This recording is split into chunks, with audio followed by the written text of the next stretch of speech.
I'm going to be talking about one of my choices that me and my wife made to not let our kids have social media until they're at least 18 years old. We actually made a deal with them for money that if they absolve from using any sort of social media until they're 18, we'll actually give them a lot of money. Troy, you're on social media. Why are you not letting your kids have social media? When I grew up, I'm 44 years old. I was born in 1977, and they did not have any social media when I grew up. Literally, the first social media that they had when I grew up was MySpace. And MySpace really wasn't around until I was like 20 years old, maybe 19. And so I grew up without social media. As you're looking around these days, you see people literally walking around blind, walking with their phone. Like literally, they're like, it's like a freaking compass. You know, I don't know where it's taking them, but what is happening, and the reason I don't want my children to have it is like, if you haven't watched the show on Netflix, A Social Dilemma, you're going to understand, like, they have wired that thing to be an addictive. That's not to say that my kids can't have iPads, can't play games, but we limit what information goes in their head. My daughter loves Mr. Beast. Well, Troy, you said you don't allow your kids to have social media, right? I don't, but I allow them to watch YouTube. I don't consider YouTube social media, and I control what they watch. There's a bunch of reasons why I do not want my kids to watch social media. It is addictive. Somebody could be a predator on them. Somebody could make them feel bad. If they're on there and like they're young and they're growing and their brains are maturing and they're so influenced right now, why would I want them to be influenced by a machine that is literally playing on every one of their fears, their insecurities? It's all on social media. There is maximum exposure. So why not let them make their own choices and not publicize those choices all over social media? Are they missing out? No, they're not missing out on nothing. In fact,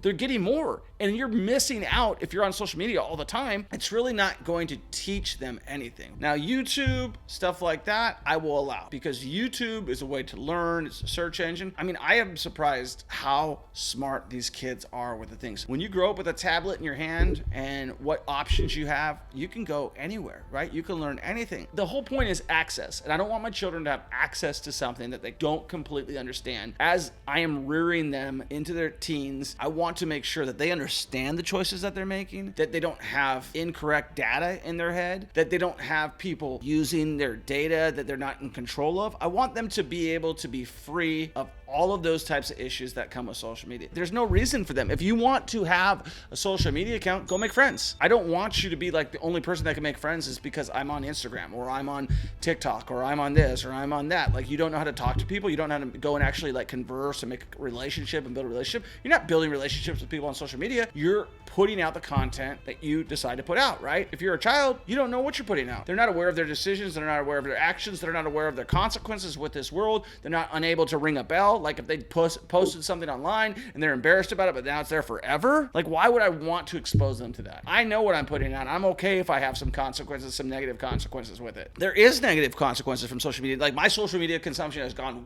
way up because I'm always trying to figure out what the newest, greatest thing is. And it's totally addictive. I know that half the time I'll have to delete the app off my phone just to make sure that I'm not overusing it, because I might be like, oh, let me check my follower account. Let me check this. Let me check that. What do you think a child that has like limited self-control, why would I want them to be affected with their life's choices, which at the age of 18, if you have the ability to serve in the army, why would I want you to do social media before that? So do you think it's fair to bribe your children? If I save that money, if I save that problem, if I can get them focused on what I want them to focus on, or what they need to focus on, or what they should focus on, or what I believe they should focus on, rather than being distracted, which social media is a large distraction, don't make a decision because you feel bad for your children. Make the decision that is tough for you as a parent to make. And so you're literally giving your kid a crack pipe when you hand them social media. You're like, hey, go ahead and smoke this. Let me know what happens. Like, go for it. Like, you're literally giving them an addictive substance. Would you give your children an addictive substance if you knew better? And I know better, and I'm not gonna give my children one. Oh yes, and I will reveal that my children are getting $18,000 a piece if they abstain from social media. Is that too much money? For me, it's $1,000 a year. Now, they're not allowed to have one. There's just a big reward for following dad's rules and mom's rules. And mom is actually the one that came up with this, but I 100% agree with it. And if we ever find anything, if I ever find anything online, if he's actively doing that, if my daughter's actively doing it, they're not getting that money. And in fact, they're going to get in trouble. So don't do it. Do not do it. They're seeing all these people that are just filtering up that might give them insecurities. Maybe they're worried about being overweight and they see this perfect skinny girl, or maybe they're worried about, being a tall enough guy. And, they're not seeing reality. You know, one thing to mention is that like there's more depression, there's more anxiety than ever before, and it correlates because social media. People are depressed, they're walking around with their phone, they're sucking all your data for free, and you're giving it all away for free, and you're the product. If it's for free, you're the product. So my kids are not for sale. One point to mention as well is like, you know, I already have a hard enough time. Like, I grew up as a poor kid. My parents lost their house to foreclosure. I didn't have any money growing up. I mowed lawns for a living. I worked at Burger King. I had a paper route. I did all that stuff. Well, my kids are in a different situation just because I got money. And so they've already been on 50 planes. They've been to Mexico more times than most adults. They've been all around the country. They've done everything. So I already have my work cut out because they think that's real life. And I'm always constantly letting them know, like, yo, people don't live like you do. Like, you have an extraordinary life. Now, on top of that, if they're exposed to social media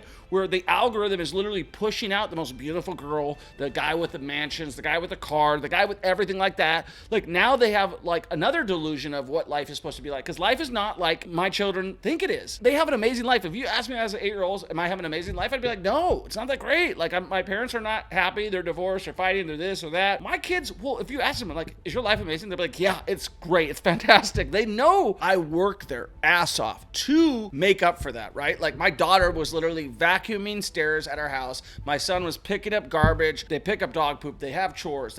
I work them to, they don't get an allowance. They get paid maybe if I feel like it based on how their work performance is. I have a hard enough time with the fact that we're living an extraordinary life. I have that hard of time because they might think that that's how everybody else is living. But the reality is, I told them, I said, your dad grew up broke, and most people out there are struggling. Now you add social media on top of it, and they're seeing people with jets, skinny girls. Everything is controlled. Everything is addictive, and they can't make any decisions of that. They're going to be confused. They're going to be depressed. They're going to have anxiety. All these issues because I just let them have whatever they want. And I told my daughter the other day, like, if I just let you do whatever you want, what would you do all day? She's like, watch TV. Like, of course. That's what kids will do if you don't control them, right? If you don't give them any off switch, they don't have anything. That's the reason that I fear social media. It's a fear of mine that my children will be on it and they will have anxiety, or they'll be depressed. They will have false expectations for what life is really like. And life is brutal. Everybody knows it. I would not do anything to hurt my children. I'm only doing it to help them.